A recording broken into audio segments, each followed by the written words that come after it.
My name is Samuel. I'm 9 years old now, but when all of this happened I was 7, so some parts one remember exactly and some parts one remember the way children remember things, not the precise words, but what things felt like. Which is sometimes more accurate than the words anyway. The man everyone feared was named Amos Cole. I knew that before I knew his name, because in Redfield, Idaho, in 1873, knowing who Amos Cole was happened to be something adults considered important for children to understand. Don't cross his path. Don't stare. If he comes into a store you're in, find a reason to leave. My mother didn't do any of those things. My mother's name was Ada. Ada Reeve before she married my father, Ada Marsh after, Ada who became just Ada when my father died, and the town of Redfield decided that a young widow without local family was the kind of thing that required an explanation. Since no satisfactory explanation was available, the town invented one. I didn't understand all of that at the time. I understand it now. What I understood then was that my mother had stopped being invited to certain houses, and that certain women on the street looked at her in a way that made me want to stay close to her side, and that she always walked with her head up and never let me see that it hurt, but sometimes at night I heard.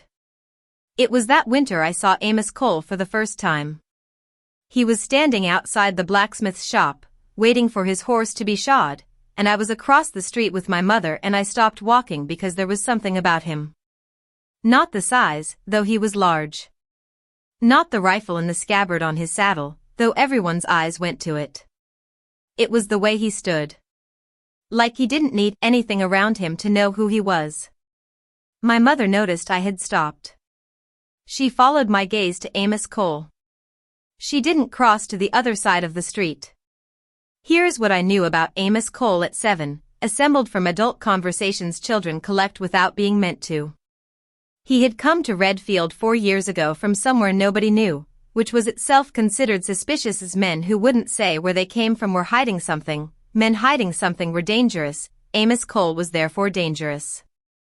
The logic was circular but held with great confidence. He had been in the war. Union side, working as a scout, doing the kind of work that scouts did.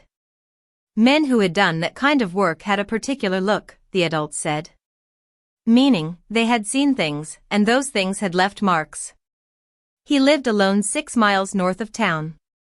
Came in twice a month, traded, left. In 4 years he had never given anyone in Redfield specific cause to fear him. In 4 years he had also never done anything to make it easier for them not to. What I knew at 7 was simpler. He was the man grown-ups were afraid of. He was very still in a way most grown-ups weren't, and my mother had not crossed the street. That last part seemed important. I filed it away. The trouble with the Hendersons happened in February. I was aware of it the way children are aware of adult troubles, incomplete information, overheard conversations, and the texture of my mother's silences. The February silence was the kind that meant something had happened she was deciding how to explain. What had happened? James Henderson had told people my mother had borrowed money from him that she hadn't repaid. She hadn't borrowed anything. She had, however, refused to sell him the east pasture at a price considerably below its worth, and James Henderson was the kind of man who remembered refusals. The story spread in the way of small towns, not all at once, but in increments. By the time my mother heard it, it had acquired details she didn't recognize. She went to James Henderson. He wasn't available. She went to the pastor, who expressed concern and suggested she consider her position carefully. She went to the lawyer, who said without written documentation it wasn't a case he could take. She came home and made supper and helped me with my reading and didn't say anything about any of it. I sat across from her and looked at her face and saw, beneath the ordinary evening face she put on for me, what she was actually carrying, more than I had words for at 7, but that I felt in my chest the way you feel cold through a thin coat. I went to sleep. She thought I was asleep. I heard her crying. I didn't know what to do. I was 7. I did the only thing I could, went back to sleep and decided in the morning I was going to pay attention. Amos Cole came into Redfield on his regular Tuesday that March. I had been watching for him. Not with a plan, I was 7, but with the alertness of a child who has decided a particular thing might matter and is waiting to find out why. I saw him come down the main street on the gray horse. I saw the way people noticed him without appearing to. I saw Mrs. Garfield usher her children inside her fence. I saw Thomas Pryor take a sudden interest in the window of the dry goods store. And I saw my mother, who was coming out of the general store with a package, see Amos Cole, and not change her pace or her direction. He saw her too. I watched from across the street, far enough that no one was paying attention to me, close enough to see faces, and I watched Amos Cole look at my mother with the same completeness he brought to everything, and I watched my mother look back at him without the particular thing that everyone else had in their eyes when they looked at him. The readiness to be afraid.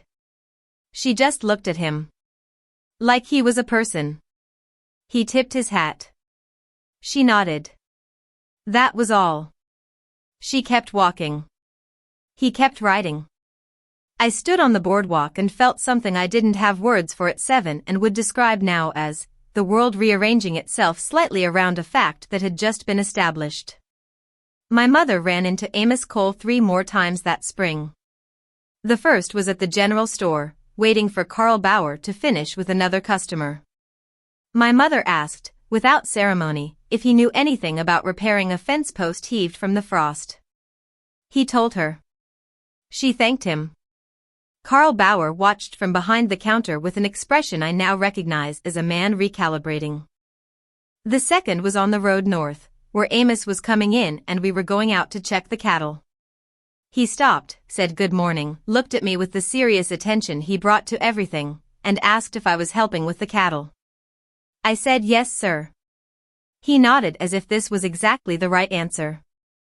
I thought about that nod for a week. The third was on a Thursday when my mother came out of the lawyer's office with the expression she wore when something had not gone well. Amos was tying his horse outside. Is there something wrong, Mrs. Marsh? He said. Later she would tell me she had decided, in that moment, that she was tired. Not ordinary tired. Tired of managing everything alone, of the Henderson story still circulating, of the nights when she thought I was asleep. She told him about Henderson. Standing on the boardwalk, in a few sentences, the way she told things she decided to tell, directly, without asking for anything. Amos listened. Was quiet a moment. Does he have anything in writing? He asked. No. Do you? The letter declining his offer on the pasture. I kept a copy. He looked down the street. That letter establishes the relationship and the timing. It raises questions about why he'd say you owed him money right after you refused his offer. If someone pointed that out to the county land agent, Henderson wouldn't like the attention. Would you? My mother asked. I know the land agent, Amos said. He doesn't like Henderson. And it won't cost me anything I'm not willing to spend. My mother looked at him for a moment. All right, she said. I was 6 feet away pretending to look at the dry goods store window. I was watching my mother's face, which had done something I hadn't seen it do in a long time. I didn't have the word at 7. I have it now. Relief. Here is what I learned about Amos Cole over the months that followed. He had grown up in Tennessee. Went into the war at 17, too young, and came out at 20, which was a different kind of young. He had done work during the war that he spoke of with the precision of someone who has decided facts are preferable to the story people want to hear. That precision was what people had decided was menace. It wasn't menace. It was the carefulness of a man who had learned, at considerable cost, that words had consequences. He had come to Idaho because the mountains were large enough to give a man room to be himself without constant renegotiation with other people's ideas about who he should be. This I understood at 7 better than most of the adults in Redfield did, because I had watched my mother do that renegotiation every day. He was not afraid of much. Also not menace, the specific calm of a man who has been in genuine danger and learned to distinguish it from situations that merely require careful attention. When you were not afraid of him, He was one of the most straightforward people I had met. What he said was what he meant. No performance, no calculating how things looked. He paid attention to you in a way that made you feel what you said mattered. I had not had many adults pay attention to me that way. I noticed. The land agent spoke to James Henderson in April. I don't know exactly what was said, I was 7, but the story stopped circulating, and Henderson took a sudden interest in minding his own affairs, and the women who had looked at my mother with that particular look began, slowly, to look at her differently. Amos started coming to Redfield on Thursdays as well as Tuesdays. I noticed before my mother mentioned it, which was before she would have acknowledged she had noticed it herself. I noticed because I had decided Amos Cole was important and was paying attention. He stayed for supper the first time in May. I remember because it was the first time since my father died that there had been a man at our table and I had not felt the absence as an accusation. He sat not in my father's chair, the one my mother still left empty without saying why, but in the chair across from it. He talked to my mother about the property and the cattle. He talked to me about the book I was reading, which was about explorers, and he had opinions about the explorers that were more interesting than my teachers. I told my mother that night that I liked Amos Cole.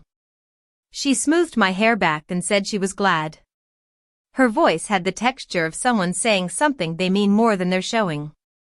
I was 7. I knew anyway.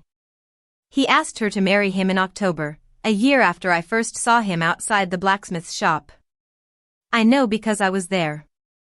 Not in the room, but near enough to hear through the door, which I will not pretend was an accident. He said it the way he said everything, directly. He said he understood if she needed time. He said he wasn't asking to replace anything. He said, and this was the part one remember most exactly, because it was the truest thing I had heard an adult say, that he was not a simple man, and she knew that, and he wasn't going to pretend otherwise, but that he was a man who meant what he said, and what he said was that he wanted to stay. My mother was quiet for a long time. Then she said yes. I went back to my room and thought about the man who stood outside the blacksmith's shop in a way different from other men, who had tipped his hat to my mother when everyone else crossed the street, who sat in the chair that wasn't my father's chair and talked to me about explorers, and who had said he wanted to stay and meant it. Every man in the territory feared him. My mother was the first one who didn't. Some things you know before you can say them. You feel them the way you feel cold through a thin coat, or warmth through a window, or the particular quality of a house when someone in it has finally stopped being afraid. That October, our house felt like that. I was very glad.